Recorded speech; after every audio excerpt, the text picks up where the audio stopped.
আজ রথযাত্রা, মনটা যেন আজকে অন্যরকমভাবে শান্তিতে ভরে গেল। ছোটবেলা থেকেই শুনে এসেছি রথে দড়ি টানার সৌভাগ্য সবার ভাগ্যে জোটে না।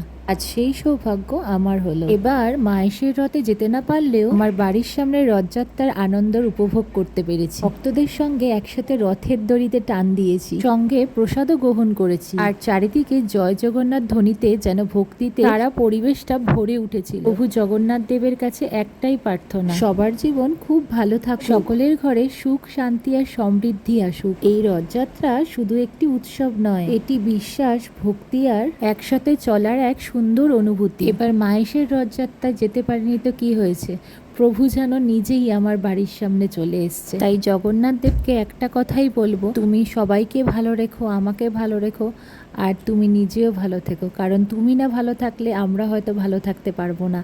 এটুকুনি আমার বলার ছিল। সবাই ভালো থাকবে, সুস্থ থাকবে। সবাই একবার দুহাত তুলে বলো জয় জগন্নাথ।